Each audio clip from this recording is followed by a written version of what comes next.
उमाशंकर शर्मा, पूर्व कुलपति महाराणा प्रताप कृषि एवं प्रौद्योगिकी विश्वविद्यालय उदयपुर। उदयपुर की विरासत में नारी सम्मान का, नारी सशक्तिकरण का जहाँ तक बात करें तो पन्ना धाय का नाम बड़े ही आदर के साथ लिया जाता है।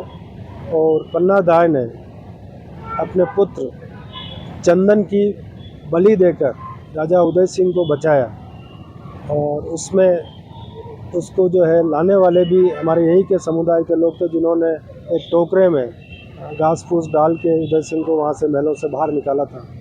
तो और पन्ना धाय के मुंह पे सिकन नहीं आई जब तलवार लेकर के और वो उसको उदय सिंह को मारने के लिए जा रहा था। तो चूँकि उसको पन्ना धाय को पता चल गया था, तो उसने उदय सिंह जी के कपड़े अपने पुत्र चंदन को पहना दिए और उसको उस खाट पे लेटा दिया उस पर। तो उसके बाद वो उसने कत्ल भी कर दिया, पर ऐसा जाहिर नहीं होने दिया कि उसका पुत्र मर गया है।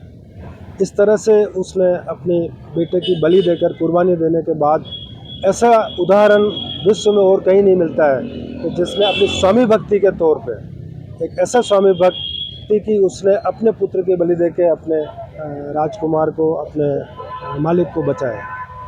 ये बहुत बड़ी बात है।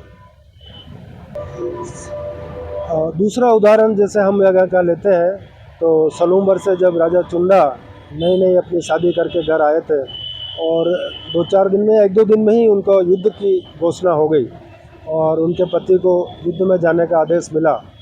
तो जब वो युद्ध में जाने के लिए तैयार हुआ, तो रानी ने उनको तिलक वगैरह करके और विजयी भव का आशीर्वाद देके उनको रवाना किया। लेकिन जैसे वो घर से निकले, तो वो क्योंकि अपनी दुल्हन का मोह नहीं छोड़ पा रहे थे, तो वो पीछे मुड़ के काफ़ी देर तक देखते रहे। 2-3 बार जब उन्होंने पीछे मुड़ मुड़ के देखा रानी साहब को, तो उन्होंने उनको रुकवाया दोबारा कि रोको, आप रुको।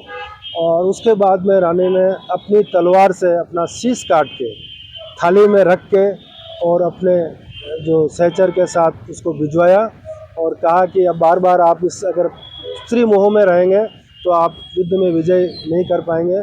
तो ये मैं आपको निशानी के तौर पे दे रहे हैं, और आप युद्ध में आप विजय होकर लौटे। और बाद में राणा चुंडा जो है वो उस युद्ध में विजय होकर लौटे।